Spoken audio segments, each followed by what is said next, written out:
What you doing, buddy? I was just going to get it.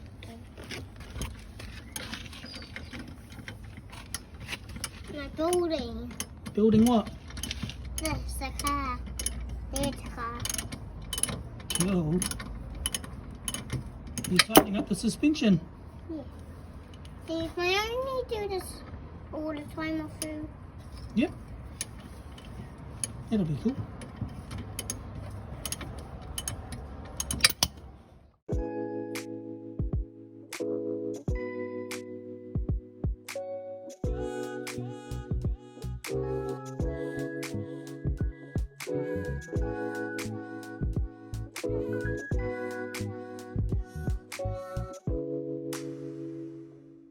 Hey fellas, in the shed tonight with the young fella Lockie. Say hey, Lock. Bye. It is mentioned in the earlier episode. Probably the main reason that I'm into cars is the relationship built with the old man over years of tinkering and pulling things apart and altering it and putting your touch on it, I suppose. Good, bad or indifferent, whether it be a project or just a nice touches to your daily. So I really quite fond of that and have good memories in that space and want to replicate that for my boys as well. We've now got a shed space, which is I guess our space to do that and build those memories and hopefully build a little car at this stage on the side, which can be a bit of fun and some lessons to be learnt and I guess just general skills that you get from pulling things apart and putting them back together, seeing how things work. That's a skill set that's getting lost these days. There's a lot of people that don't know how to do basic stuff, so I want to make sure that that's not the case for my boys and that they're comfortable with having a go and just getting stuck in. Whether you know how to do it or not is irrelevant. I think the key really is to just have a go. I mean, these days through the power of the internet and the likes of YouTube, you can find out most things and how to do most things. The click of a button or a search of a few keywords. So I think I've found that very useful, and that's kind of why I thought I would start a channel myself so that I can help others, hopefully gain a bit of confidence to give it a go themselves and pull some things apart and make their car their own, do whatever that is. I mean, everyone's got a different style, different way of doing things, and I don't think there's any right or wrong. It's what works for you, I suppose, is key. So, I mean, for me, it's, as I've mentioned, a little fun in a Civic to throw around a track and then drive home. Go get a coffee in it if you want, and then go back to the track. So that's really the goal of this particular car. There's going to be other builds down the track as time goes on. But yeah, I'm just really looking forward to sort of creating some memories with my boys in the shed. And yeah, just trialling a few different things. But as you'd see on the last episode, we made a bit of a start on the rear brakes. So tidied up those trailing arms and cleaned them all up. Still got the bushes in there, the Nolthane bushes, and managed to reuse. Well, these are actually the trailing arms off that were on the car, but they had the drum brakes obviously. So I managed to heat up the Torx bits on the rear of it and get those off, which was a little bit of work, but not too bad. And then swap that over and put on the knuckles or the spindles of the disc brakes. So those are all swapped over now. I think we need to get stuck in tonight, we might clean the inner guards out, I think might be the go, and get them ready to underseal so that we can slowly piece it back together. I've got a couple of other bits, I think. We've got, so fortunately, Curtis, the old man, had some new discs here. So those are 262 discs, so factory replacement discs for the front. So that's going to swap over. I'm not sure if I have to swap the knuckles over to the bigger ones. These here, this model came out with this 242 diameter in factory trim, and the SIRs had the 262. So yeah, I've got those bits and pieces here, so I'll see. I don't know if I can just swap the disc over and successfully mount the calipers, or if I have to swap to the SIR ones, but we'll cross that bridge. Also picked up the old factory SIR top strip brace, so that's all cool. It's been done in a wrinkle red, but that'll likely change. Got the old handbrake cables in here for the rear conversion. I think something else. Oh, I got the whale appendage there. So, yep, managed. I got this for a good price on Trade Me. So it's carbon fibre one, made by Samoto.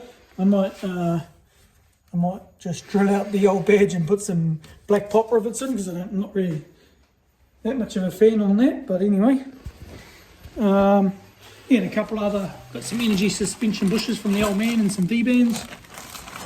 3-inch muffler there, and some flexies and a few other bits and pieces. And yeah, I've got some 3-inch pipe as well. So that's going to be what will make up the exhaust. I also cut off the original exhaust hanger brackets and the likes. Whether I use them or not, I don't know, but it's kind of, I've got them now. It's going to make it a little bit easier when it comes time to fabricating an exhaust. And I'll see if I'll put up a picture shortly of some headers that I've sourced as well, to suit the build. So they're 1320 ram horn style NA headers, but I quite like the look of them. They've got a little bit of a different look for headers. So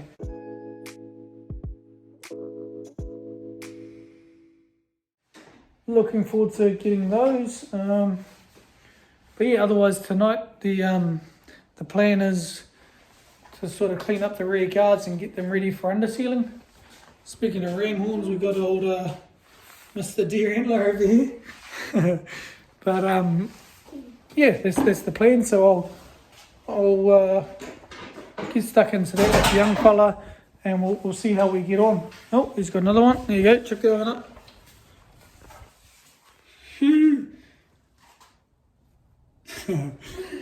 Honestly. Yeah, so I'll chuck that up and we'll get into it, and I'll let you know how I get on along the way. I mean, if you've got any, maybe you've swapped over some 262 discs onto the 242 spindles on the front successfully without too much issues. Let me know in the comments, because I don't know. I haven't done that. I've only done the Prelude upgrade to 282, I think. So yeah, that's obviously different again. But I'd be interested if you've successfully done that or not. Otherwise, I'll find out when I get to that stage. But yeah, cheers guys. Thanks for watching. Appreciate the support. And as always, if you've got any feedback, feel free to put that down in the comments. And yeah, perhaps you share the channel with any peers that you've got that you think would have an interest in what I'm doing here or what we're doing in here. Otherwise, stay tuned and we'll get stuck in. Cheers, guys. You have to lay like this. Yeah. Check these gloves on.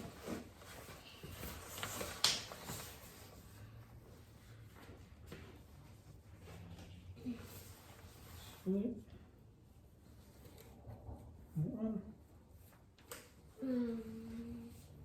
What's a Kawasaki Ninja? Just a motorbike. Where'd you see that? On Tyson Facebook. Oh, that's cool. How fast are they? Well, it depends. Some of them are pretty quick. Depends on the CC. Later, but Like this? yep. And you've got the brush in here. So what you want to do is just scrub away in there. Try not to get wet, so you don't want to be under, maybe on your knees. Okay. You'll scrub properly though. Yeah. So scrub all the way in here. Yeah. I'll give me a brush too, so I can do it with you.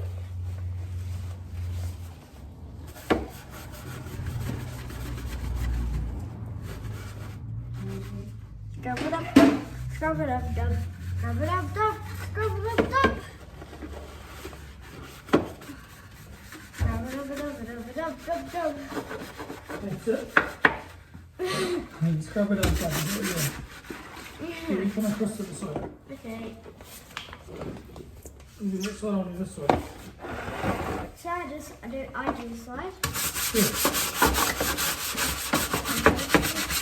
Dub, dub, dub. So you do it down this side.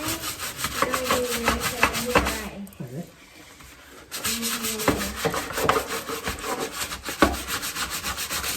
Good. So I'll just put the line down there.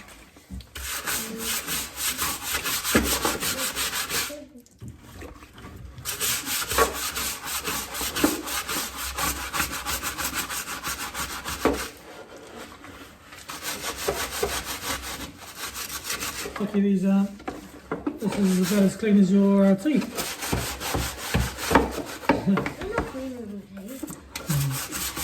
My teeth are clean. So, you know what we're up to? You know what we do and why? What do you think?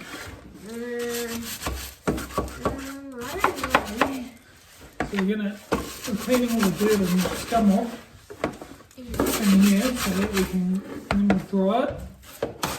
And I've got some paint. It's called Underseal. What's understeel?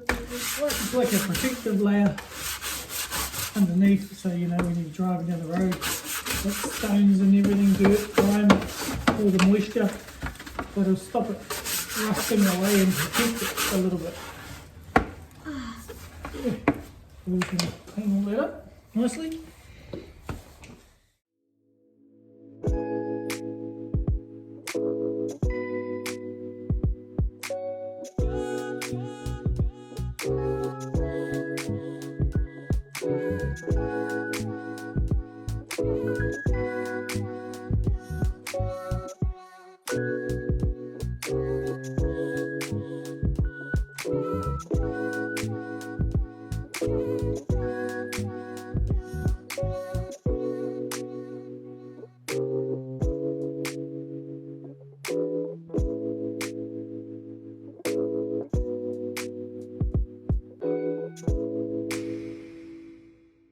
Oh, just like that, guys, we've me and my boy cleaned out the passenger side guard, scrubbed it all and gave it a dry, or dried it, not gave it a dry. Yeah, and then obviously a coat now of Underseal, so it's looking pretty sharp. And same product again, the Motortech underbody coating, just obviously a spray can.